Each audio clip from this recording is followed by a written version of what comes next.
Hello dear students, how are you? Myself Meet sir. तो students, आप सभी बच्चों का स्वागत है मेरे YouTube channel MG's maths tutorial पे। स्टूडेंट्स, तो आज मैं लेके आया हूँ आपके सामने नया chapter which is continuity and differentiability. Students, ये चैप्टर कैलकुलस का फर्स्ट चैप्टर है क्लास 12 के अंदर, राइट। और यहाँ से हमारी जर्नी स्टार्ट होती है कैलकुलस थी। धीरे धीरे धीरे धीरे स्टूडेंट्स हम आगे जाएंगे और अपना लास्ट चैप्टर जो है डिफरेंशियल इक्वेशन, वहाँ तक हमें कैलकुलस पढ़ना है। तो स्टूडेंट्स, आज का जो सेशन हमारा रहेगा वो होगा कंटिन्यूटी बेस। सबसे पहले हमें कंटिन्यूटी क्या है ये समझना है, और जब कंटिन्यूटी आपको अच्छे से समझ में आ गई स्टूडेंट्स, तब जाके हम डिफरेंशिएबिलिटी क्या है वो समझने की कोशिश करेंगे। ठीक है स्टूडेंट्स। लेकिन स्टूडेंट, आपको ये भी याद रखना है कि आपने 11th स्टैंडर्ड में जो चैप्टर पढ़ा था लिमिट, उसका यहाँ पे बहुत ही बड़ा रोल है। मतलब मैं आपको एक छोटे से वर्ड में दिखाऊं स्टूडेंट्स, तो LCD इस तरह से कोई रूल है। इसका मतलब क्या होगा, अगर आपने लिमिट पढ़ा तो उसके बाद आप कंटिन्यूटी पढ़ो और उसके बाद आप डिफरेंशिएबिलिटी पढ़ो। समझ आ रहा है कि नहीं आ रहा है स्टूडेंट्स? आपको LCD रूल फॉलो करना होता है, limit, continuity and differentiability. Differentiation students अलग बात है, डिफरेंशिएबिलिटी भी अलग बात है। तो स्टूडेंट्स, अब हम स्टार्ट करते हैं अपना चैप्टर कंटिन्यूटी एंड डिफरेंशिएबिलिटी। ठीक है students, before we started, now we are discussing about quick revision of limit, यानी जो हमने लिमिट चैप्टर पढ़ा था क्लास 11 के अंदर, आज हम वही देखने वाले हैं कि क्लास 11 में कौन कौन से हमने लिमिट देखे थे और कौन कौन से थियरम्स जो आते थे जो हमें यहाँ पे बहुत ही इंपॉर्टेंट रोल में काम आने वाले हैं, राइट। तो हम स्टार्ट करते हैं लिमिट से। लिमिट क्या होती है सबसे पहले वो समझते हैं, उसके बाद कितने हमने टाइप की लिमिट देखी थी उसके बारे में डिस्कस करेंगे, और हम दो थियरम के बारे में डिस्कस करने वाले हैं आज। फर्स्ट डेफिनेशन है limit. Limit of a function is exist where for x is equal to A, यानी आपको कोई particular value at x is equal to A given है। इसका मतलब स्टूडेंट्स, आपको at the point of x is equal to A वहां पे कुछ लिमिट के बारे में डिस्कस करना है।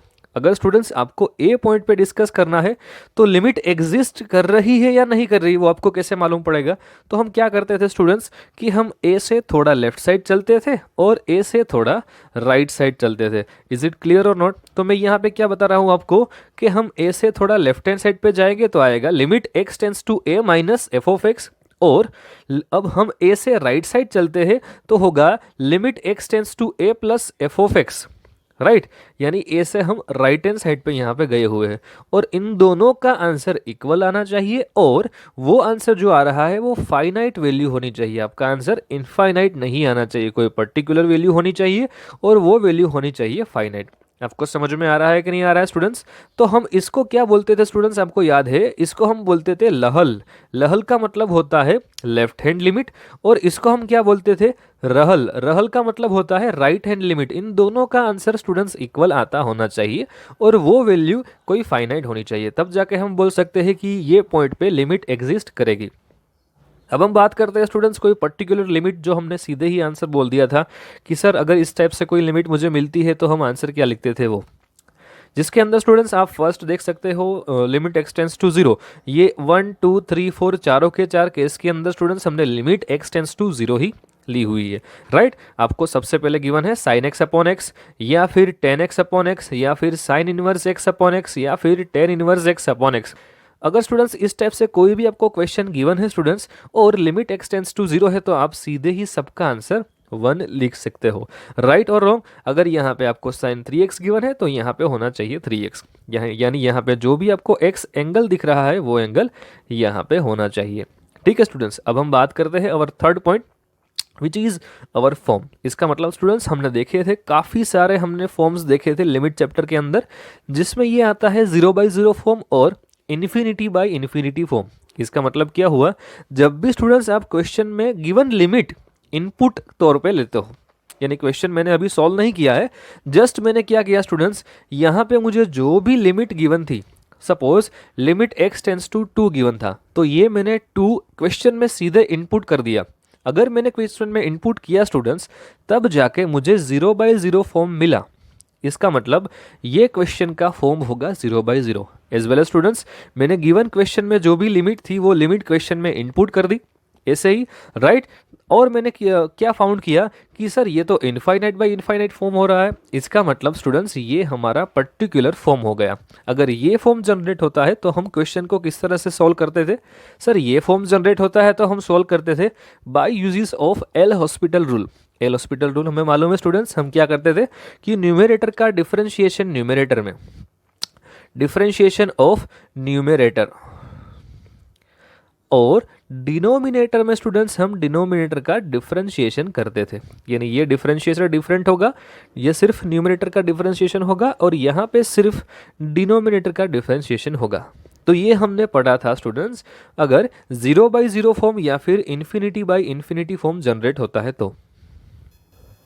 अब हम बात करते हैं पॉइंट नंबर 4, यानी आपको 1/∞ फॉर्म अगर दिखे, 1/∞, very very most important students, आपको क्वेश्चन में जो भी गिवन है वो लिमिट सीधे ही पुट करो और आप चेक कर सकते हो स्टूडेंट्स कि अगर मैंने क्वेश्चन की जो भी लिमिट एज ए इनपुट तौर पे ली तो मुझे आंसर अगर 1/∞ मिल रहा है तो कुछ यहाँ पे 3 अलग अलग डिफरेंट केसेस है, उस तरह से मुझे आंसर मिलने वाला है। केस नंबर 1 क्या है students? Limit x tends to 0 1 + x⁻1/x। इसका मतलब जब भी हम x की वैल्यू 0 रखेंगे तो यहाँ पे 0 रखो तो क्या हो जाएगा 1 + 0, और यहाँ पे 0 रखो तो 1/0। इसका मतलब आपको यहाँ से दिख रहा है 1 + 0 रेस टू 1/0। ये क्या हो गया स्टूडेंट्स? 1/∞ फॉर्म। आपको समझ में आ रहा है कि नहीं आ रहा है? अगर ये फॉर्म जनरेट हो रहा है तो हम सीधे ही अपना आंसर लिखते हैं ई। एज वेल स्टूडेंट्स, आपको यहाँ पे यही क्वेश्चन पूछा है लेकिन लिमिट यहाँ पे चेंज कर दी है। इसका मतलब क्या हुआ? जब भी आप limit x tends to infinite लेते हो और क्वेश्चन कुछ इस तरह से गिवन है 1 + 1/x⁻x, इसका मतलब हम जहाँ पे भी x दिखता है मुझे वहाँ पे लिमिट रखेंगे इनफाइनाइट। तो यहाँ पे इनफाइनाइट लिमिट मुझको 1 + 1/∞ इसका आंसर क्या होगा? सर ये 1/∞ तो हो जाने वाला है 0। यस बेटा, तो ये हो जाएगा 1 + 0/∞, यानी आप देख सकते हो 1/∞ फॉर्म जनरेट हो चुका है। अगर ये भी क्वेश्चन में आपके सामने आ जाए तब भी हम आंसर लिखते हैं अपना ई। और third form is very very most important student, for limit x tends to a। यहाँ पे 0 भी नहीं होगा और इनफाइनाइट भी नहीं होगा, कोई तीसरी वैल्यू मेरे पास है, वो लिमिट है x tends to a। f(x) = 1, यानी आपको एक फंक्शन की वैल्यू 1 मिलेगी। एंड जब भी आप लिमिट पुट करते हो दूसरे फंक्शन में x टेंड्स टू a, आपको दूसरा फंक्शन कौन सा गिवन है? phi(x). अगर आपने यहाँ पे लिमिट पुट की तो आपको आंसर मिल रहा है इनफाइनाइट। यानी आपको क्या इस तरह से कोई फंक्शन गिवन है limit x tends to a, a की वैल्यू 0 नहीं होगी स्टूडेंट्स। अगर limit x tends to a आपको गिवन है, यहाँ पे कोई एक फंक्शन f(x) है, यहाँ पे कोई दूसरा फंक्शन आपको phi(x) गिवन है, राइट? तो f(x) की वैल्यू 1 होनी चाहिए और phi(x) की वैल्यू अगर इनफाइनाइट हो रही है, यानी ये आप देख सकते हो स्टूडेंट्स इनडायरेक्टली यहाँ पे 1/∞ फॉर्म ही आपको दिया है।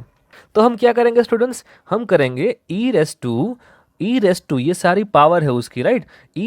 Limit x tends to 0 phi(x) bracket of f(x) - 1, ये अपना स्टूडेंट्स आंसर हो जाएगा। इज इट क्लियर और नॉट? ये हमने 3 अलग अलग डिफरेंट फॉर्म देखे थे जब भी क्वेश्चन आपको 1/∞ फॉर्म वाला दिखे तब।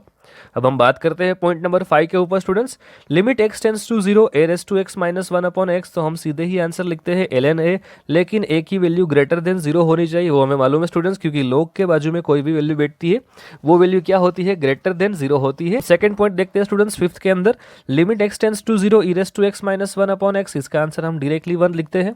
Limit x tends to 0 x(n) - a(x) - a, तो इसका आंसर हम लिखते हैं n a(n)-1। आपको समझ में आ रहा है स्टूडेंट्स कि नहीं आ रहा है? तो ये हो गई सारी लिमिट जो हमने क्लास 11th में लिमिट चैप्टर के अंदर देखी थी। तो अब हम बात करने जा रहे हैं students very very most important theorem जो हमने क्लास 11th में देखे थे, which is sandwich theorem and Newton-Lebanese theorem. Students ये थियरम काफ़ी इंपॉर्टेंट है। ये थियरम स्टूडेंट्स आपको इंटीग्रेशन चैप्टर में भी बहुत काम आने वाला है, राइट?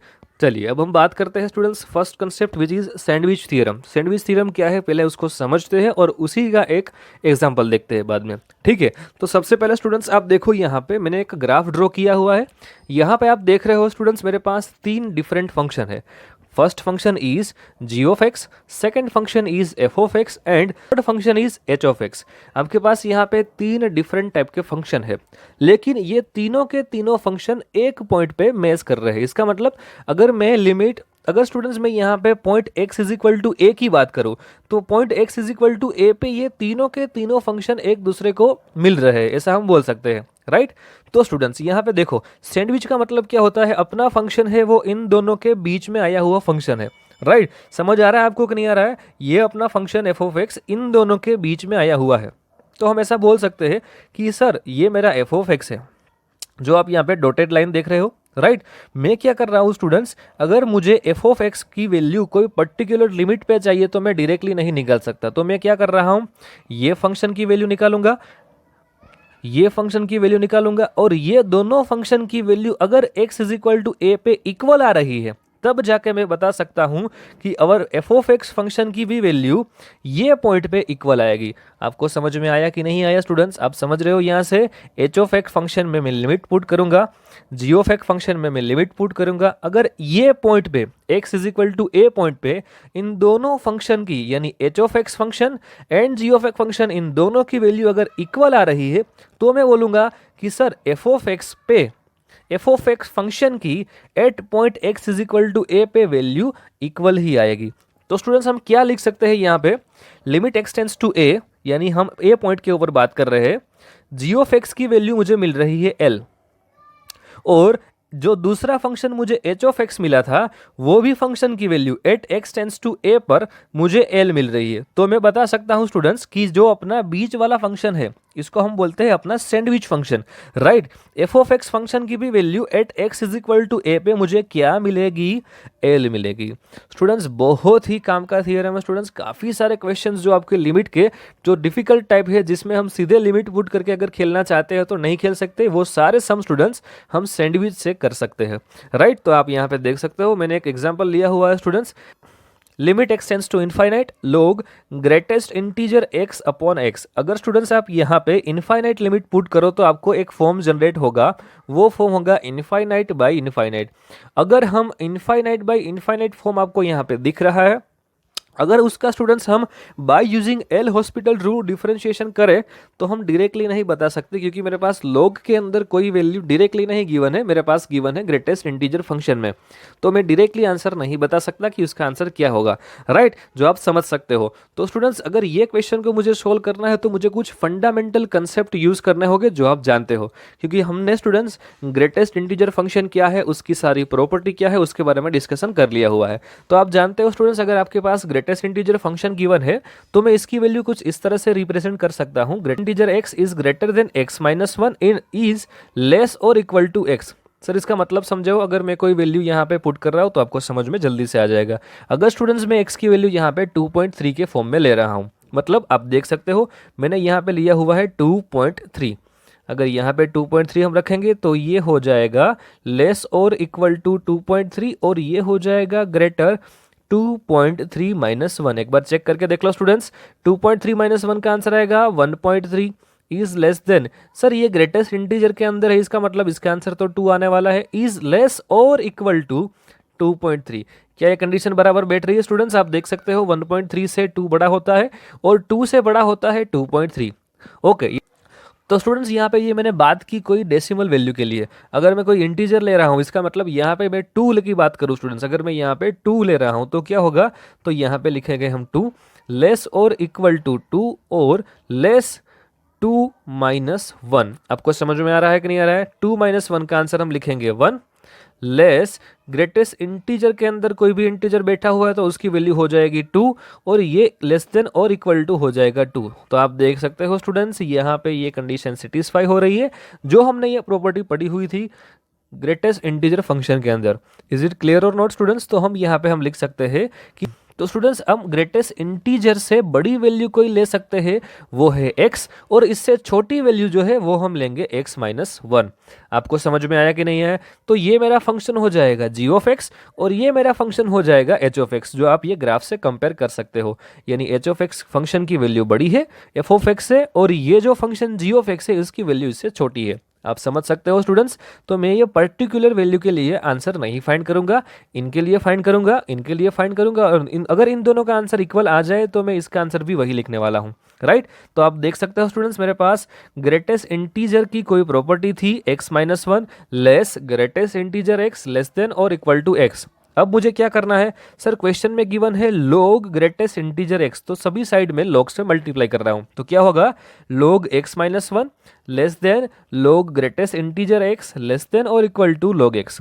अब सर यहाँ पे मुझे डिनोमिनेटर में x भी गिवन है, तो मैं x से डिवाइड करता हूं, तो क्या होगा log x-1 upon x less log greatest integer x upon x less than और equal to log x upon x। यहाँ से आप देख सकते हो स्टूडेंट्स, मेरा जो ओरिजिनल फंक्शन था वो जनरेट हो चुका है।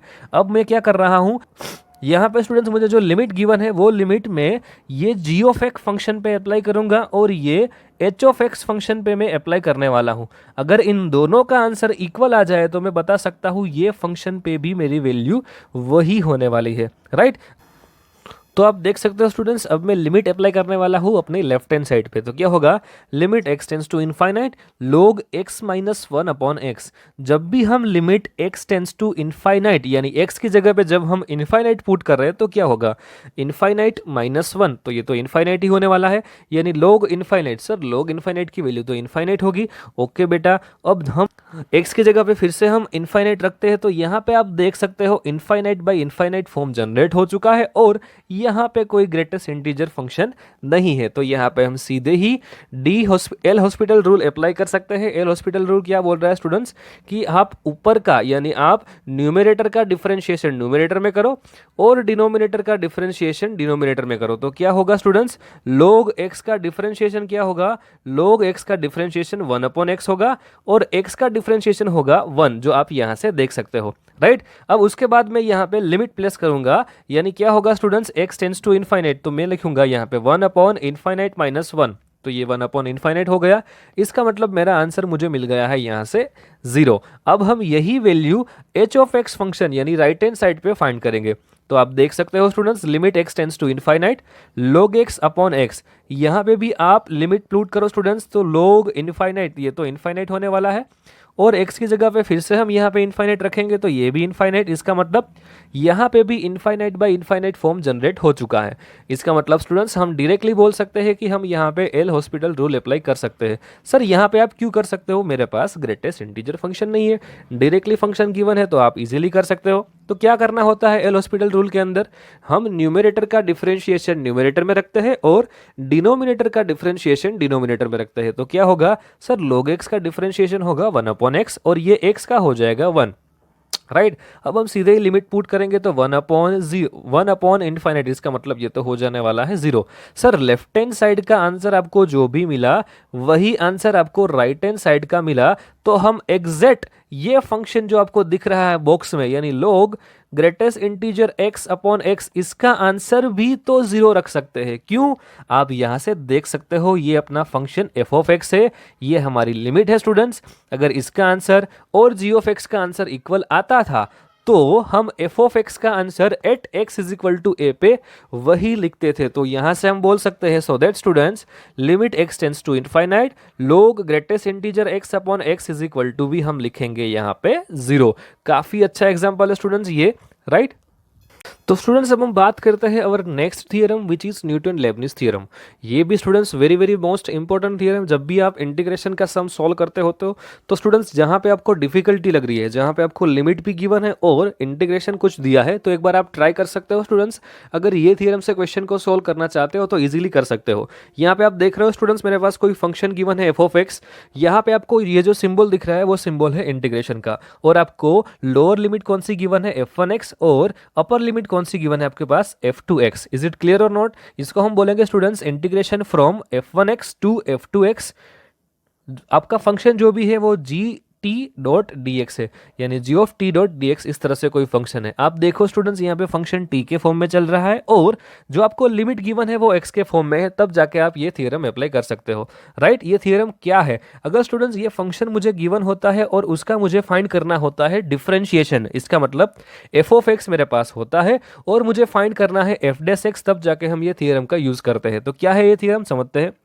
F dash x is equal to g of F two x, यानी ये जो आपको एफ टू एक्स यहाँ पे ये जो अपर लिमिट आपको दिख रही है वो अपर लिमिट की वैल्यू आपको यहाँ पे पुट करनी है। तो क्या हो जाएगा G of F two X into जो आपको ये लिमिट मिली थी, यानी यहाँ पे आपको जो कुछ भी लिमिट गिवन है उसी का आपको करना है यहाँ पे डिफरेंशिएशन। तो एफ टू डैश एक्स हो जाएगा।